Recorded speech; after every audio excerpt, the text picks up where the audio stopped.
vahepeal oli vigastusega väljas, selle koha tagasi võitnud ja jätab siis ise seal möllamist. Pilte ka publikust, väga palju Harju kodumängu kohta siin inimesi siin ei ole, kui siin on olemas, kas on olemas, lipp on püsti. Ja see on värav, see on värav ja nüüd Harju ehitab endale ise. Nüüd ehitab Harju endale ise.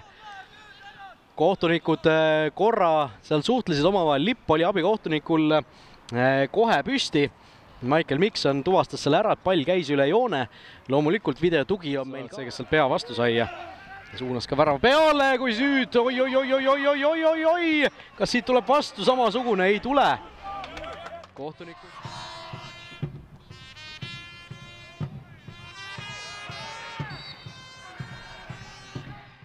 Jalg käib päris pikalt nii, mis siin nüüd räägitakse ja läheb Kaivo ja ekraani juurde. Justkui, et oleks väga sihilik see olnud, aga kuidagi pahasti see jalg sattus ja noh, mis seal teha.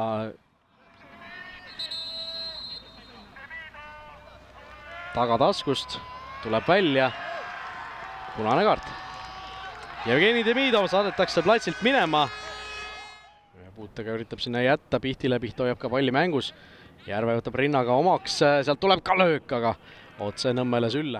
Rõõmussaar. Järve.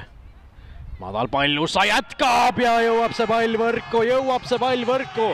Harju saab 55. minutil oma viigivärava kätte, seda, mida nad on otsinud siin peaaegu mängu algusest saati, kui see õnnetu avavärav nende poolt vaadatuna Kuressaarele kirja.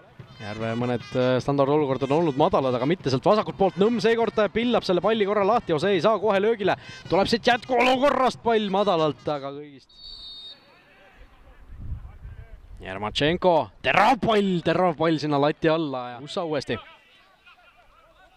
Ose leiab hästi sealt ennustaja üles, tuleb löök, aga vihiseb üle rist. Ja ongi kohtumine lõppenud. 1-1, nagu ikka, Harju ja Kuressaare vahel see tulemus kipub jääma. Meie juures on Kuressaare väravaht Karl-Raamet Nõmm. Karl-Raamet täna 1-1 viik Harjuga. Mis see esimene emotsioon platsilt ära tulles on? Kuidas seda kirjeldaksid? Päris raju, et ma ei tea, mis minut see oli, kui me juba vähemus jäime, et kõvasti meetrid ja ega olgem ausad, ega me olime siin elamusajast nagu oma poolel. Aga ma arvan, et tuleb osata ka nii mängida, et kui me vaatame neid võimalusi, mis Harjul lõpuks avanes, siis nagu ei tule nagu 100% ette. Et jah, mingid võimalused olid, see on nagu loogiline, kui see terve mäng nagu enamus mängust nagu surud. Aga ma arvan, me pühisime kaitses nagu tugevad ja tahtsime siit võitu, aga täna peame rahul olema selle 1 punktiga. Räägi, see punane kaart seal 22. minutil oli see sulle vastuseks. Kohe selle järel tegelikult sellest samas järgmises olukorras ju tekkis sul väike konflikt seal Harju mängijatega. Mis seal täpselt juhtus? Tuli kross ja ütleme teadlikult mingit löögiliiutust küll nagu räägiti seal, et Lauru maandus mul nagu jala peale. Ma tõin palli alla nagu teadlikult mingit liigutust küll jäänud, et selles mõttes mängu olukord ja viimänguline kaotuste seeria on siin nüüd läbi, aga sellest mängust 1 punkt teid kuskile väga kaugele ei tõsta. Et mis teil hetkel nüüd on siis nii-öelda võistkonnas valesti läinud või miks see kurb seeria on selliseks kujunenud hetkel?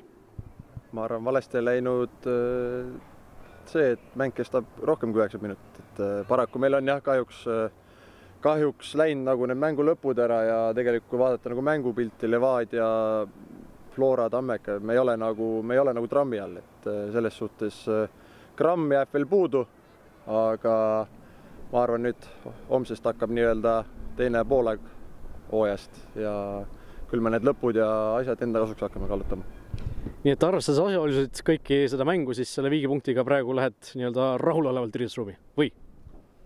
No kuidas võtta, et ei taha rahul olla, aga tundub, et täna peab olema. Olgu, aitäh sulle. Aitäh. Nii ja meie juurde jõuab nüüd ka kohe Harju Laagri peatreener Lauri Nuuma. Tere, Lauri. Haaran kohe sõnasabast kinni.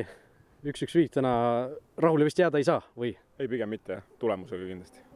Miks see täna see mäng selliseks kujunes? Otsite palju palli, Kuressaare oli vähemuses, aga ei suutnud piisavalt häid võimalusi luua, et see mäng nii-öelda enda kasuks täiesti ära kallutada? Ütleme, siin on palju nagu faktoreid koos, mis nagu langesid kokku, et miks ta nii kujunes, oli punane kaart muidugi suhteliselt esimese poole seal keskel, mis andis meile ülekaalu, mis muudab kindlasti noore võistkonna natuke närviliseks sellega, eriti siin väljakul. Ei ole lihtne neid käike leida, kui vastane on kas või üks vähemuses nagu seal kaitseblokis, et ma arvan, me lõppkokkuvõttes ei olnud piisavalt efektiivsed või meil olnud ka piisavalt nagu selliseid superhäid võimalusi, et oleks need punktid nagu koju jätnud. Räägi sellest avaväravast, mis Kuressaarele selle edu alguses tõi.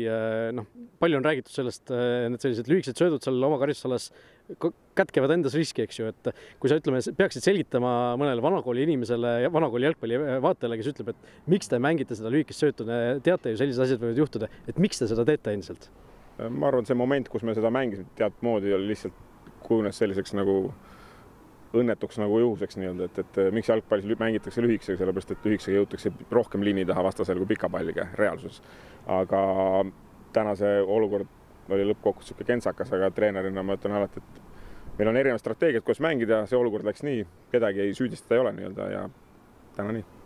No, sellest võimaluste loomisest sa rääkisid, mitu faktorit seal on, mis see ütleme, kui sa tood veel mõne välja, miks ikkagi täna siis ei suutnud piisavalt hea kvaliteediga neid olukordi luues? Tegelikult ka Nõmm siin just ütles ju, et ega teil ju väga palju selliseid häid võimalusi ei olnudki lõpuks. No ma arvan, et me oleme mänginud ka ise siin väljakul päris mitme vastase vastu, kus me oleme madalalt kaitseme ja ma arvan, et neil ei ole praktiliselt üldse võimalusi siin väljakul, et nüüd oli seekord pall meie käes, rohkem oli juba ise luua.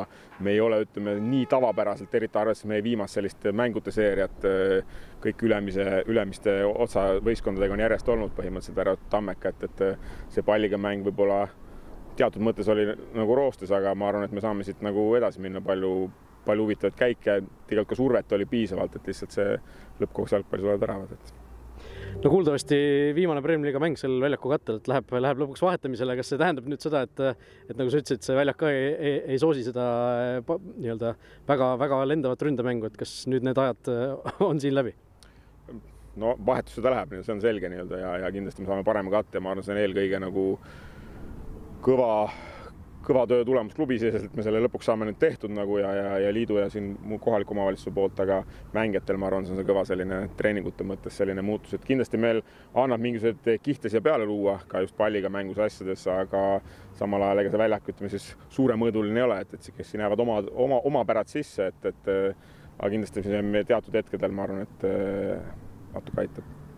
Olgu, aitäh sulle! Aitäh!